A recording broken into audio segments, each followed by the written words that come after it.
I mean, obviously, you guys have John Molina coming up. I mean, I'm sure you pretty much know what you're going to get with John Molina as far as the fight's concerned. But is there anything that you guys had to do differently to prepare for this fight? Just because of I know the baby was coming and everything, and you didn't get to go out to Washington D.C. as early as you guys normally do. So was that difficult to kind of make those changes or?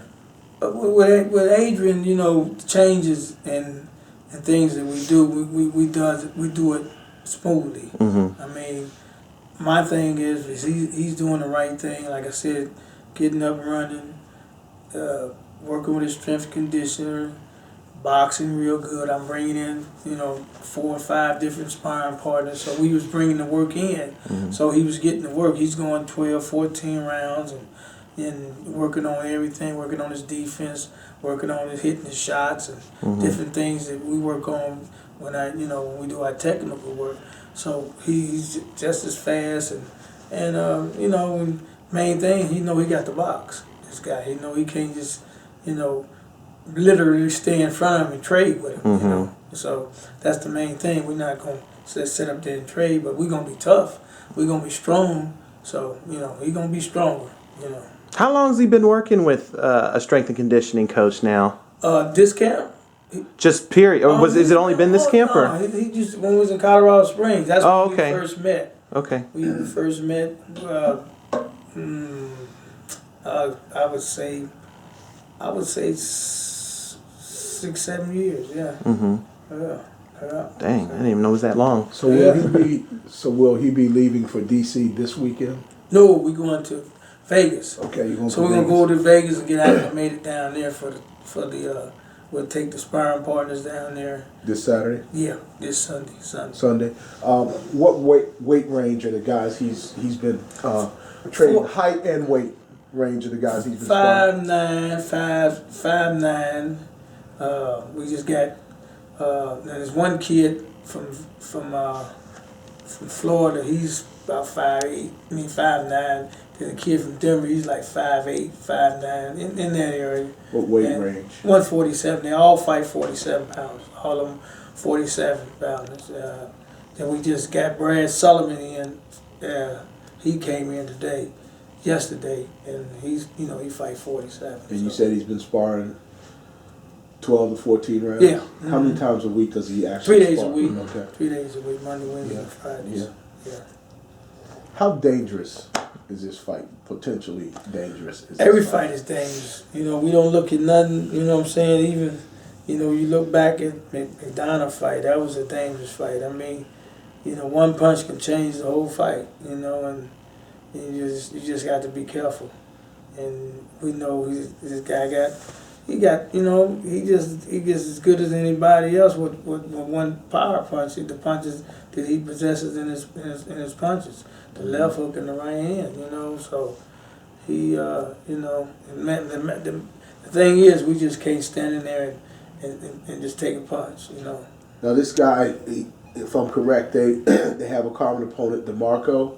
Mm-hmm. You throw out his loss to DeMarco because of the 40-second knockout. Did you watch that fight? You never can because DeMarco did his homework, and that's what we doing. We doing our homework, And DeMarco, his camp did good, and he caught him, and this guy. I mean, I wouldn't say he don't have a chin, but I wouldn't say that he have the best of chins, Talk about Molina? Yeah, Mm-hmm. yeah. Do you think that fight was stopped prematurely, or do you think he wasn't doing it? But I don't. Right. Think Yeah, but like for the occasions, most Mexicans they want to fight to the end.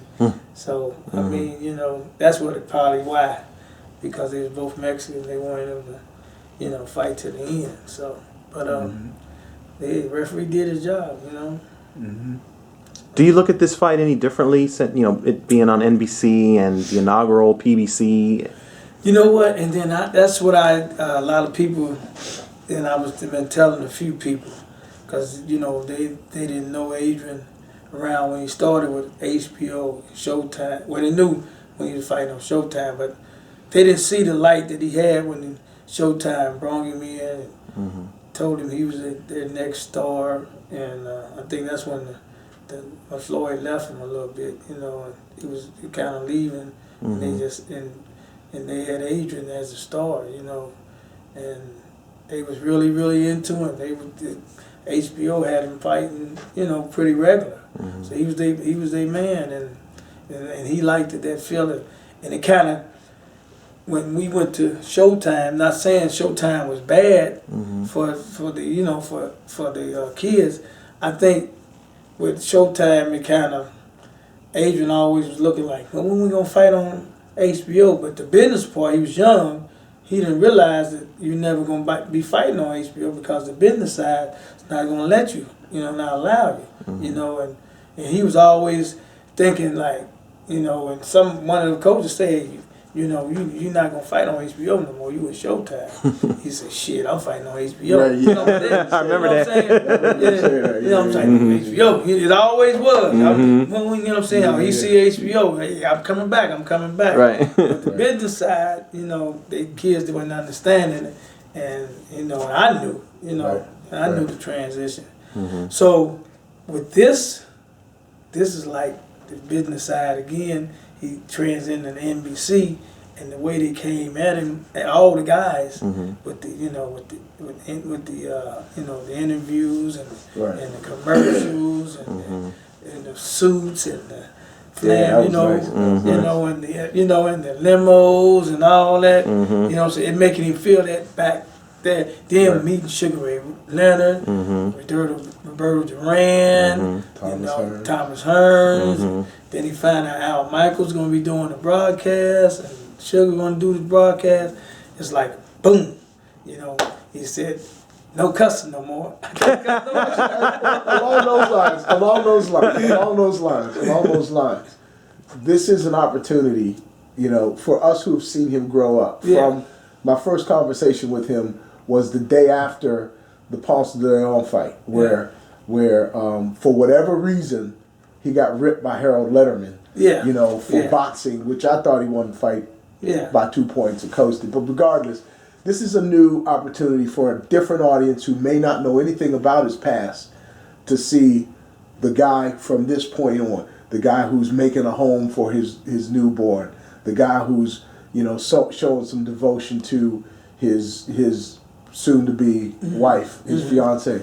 Do you see that? You know, theoretically it's a wider audience, and they're going to get introduced to this guy who can talk about the past as much as, and not them having seen all those videos and things that he did in the past. And I think this is giving him a new leaf on his career. You know, and knowing that, you know, he made a lot of enemies, but he also got a lot of good followers too, because a lot of people like that type of stuff. But he was the enemies was more, you know, bashed on him than anything. You know, it was like, wow, you know. But then a lot of people looked at him and say, hey, you know, it's the new Muhammad Ali. Ali used to talk a lot. You got to back it up. And then when he lost, they was glad. You know what I'm saying? Because hey, what you know what I'm saying? You ain't the one. You not the one. You know, but they don't realize Ali lost too. You know, came back. So, you know, this is a new leaf on life, like you said. It's people that don't know him, that see that internet stuff, that don't get on the internet. You know, and now he can reach out to them and be as pleasant than ever. You know, because he is a likable kid. For people who are going to tune in on March 7th on, you know, NBC, Channel 5 here in Cincinnati. What can they expect when they see Adrien Broner for the first? Well, I mean, if they're seeing Adrien Broner for the first time, how would you describe what they're about to see when he fights John Molina? Very focused, well put together, his body and mind, very serious, no playing around, and straight to the point. You know, back to being AB. You know, about business. You know. Is there a fight that comes to mind that you would like to see him emulate in this performance? Is there a fight in his career? I would say one when he didn't make weight. Escobedo. Escobedo. Yeah. And they just punished him and they just threw in the towel, you know. Yeah, I would like to see that because, you know, he still was, and Escobedo still had experience over him, you know. So I would like to see that, something like that. He also performed under kind of a lot of criticism because of the fact that he didn't make weight, and people kind of expected. Yeah. You know, he wasn't gonna be as fast and stuff, and I think that's why, you know, we was forced to the last minute, you know, and you know. I remember that. And he could have got out of focus, and he looked so good, so good.